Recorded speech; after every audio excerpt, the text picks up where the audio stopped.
I'd be happy to try to respond to questions.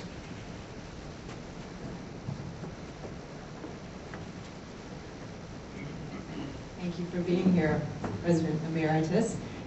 My question is, what are your thoughts on how to make higher education a national policy on equal footing, or at least on competitive footing with other policies that are competing? Well, thank you. It's nice to see you too. You know, the irony is that if lip service were currency, we'd be billionaires. And that's really probably all right. I do remember 30 years ago when in the Oregon legislature, if you said you believed in university research, they'd say something like, well, why aren't your professors out there teaching? You know, it's the sage on stage model. But in this 30-year period, I think we've become much more attuned to the importance of research universities and what they actually add in terms of value to a state and nation. So we understand that the lip service is there, but the investment's not. The investment's not, at least in part, I think, because there's this unspoken assumption that students and their families can pay for it, in part, through increased tuition. So that sort of hidden expectation has led to the disinvestment in higher education relative to other sectors far deeper in Oregon than any other state in the union. Let me repeat that. We have, as a state, as a percentage of our budgets, disinvested in higher education more than any other state in the union. Now here I'll be accused of being inappropriately political, but I can also document this fact. I think in significant part it's due directly to the passage of Measure 5 and Measure 11. Because one can trace the disinvestment from higher education and the investment into other sectors of the Oregon public budget directly from 1990 to the present. And you can particularly trace it in Measure 11 with prison construction, because the percentage of the corrections budget and the criminal justice system related to it has increased by 44%, at the same time that the higher education budget has fallen almost equivalently. But the problem with this whole model is the private tuition model. We can continue to privatize the revenue sources of higher education. In fact, it's pretty hard to see how that won't continue to happen. But that regards it just as a private good, doesn't it? And it ignores all of these social benefits that follow from it. And so to circle back around, Mary, to your question, let me just ask you if any of you have seen or would be able to guess the net economic value on an annual basis to this state of its 4 research universities: Oregon Health and Sciences University, Portland State University, the University of Oregon, and Oregon State taken together. $5 billion.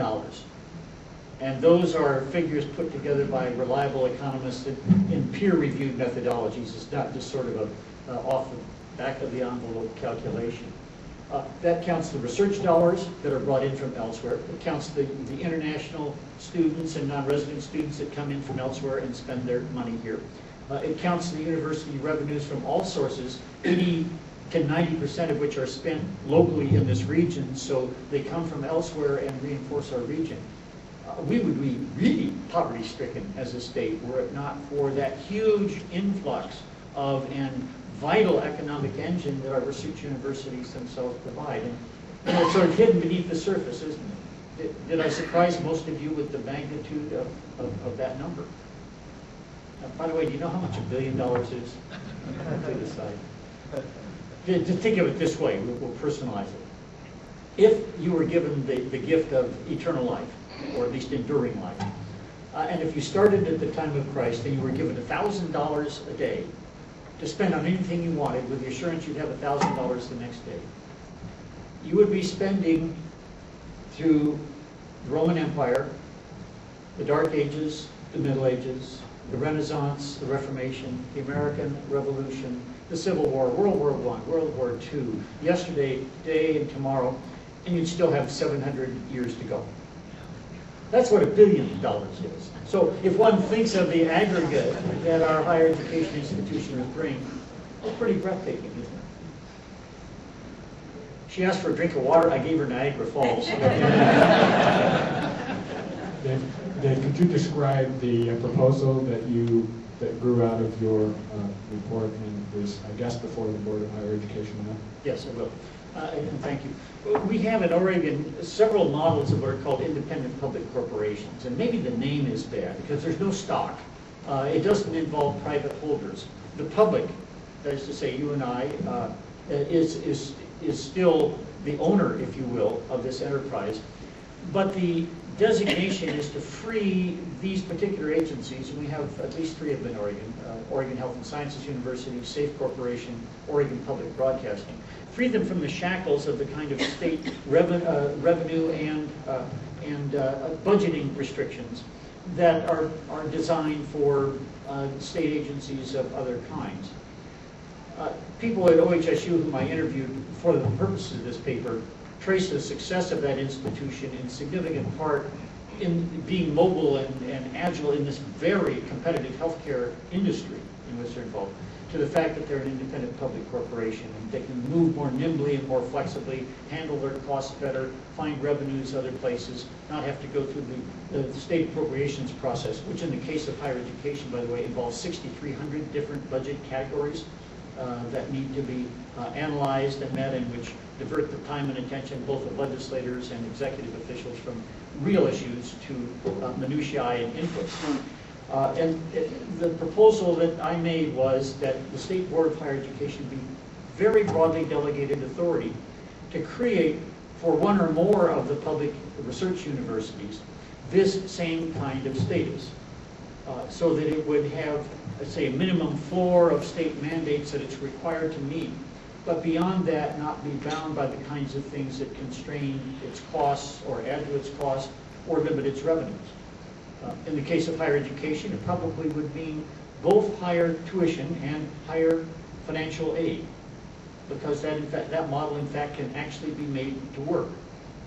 I have a friend, Steve Sample, the outgoing president of USC, one of the most successful university presidents of our generation, who points to USC, a rising star by anyone's estimation as a research university, and its cousin across the street, UCLA. And Steve will argue, and his data is quite convincing, that there's greater socioeconomic diversity in the USC student body, which is a private university characterized by high tuitions, than there is at UCLA across the city. Because there, not only the tuition is constrained, but so is the capacity to give financial aid and tuition relief.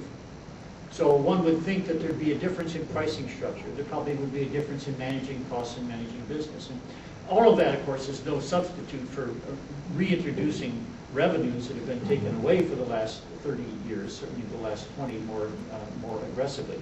But at least it's a start. And it would allow each institution to have its own readiness judged by the state board, and maybe even look for local solutions to match with it.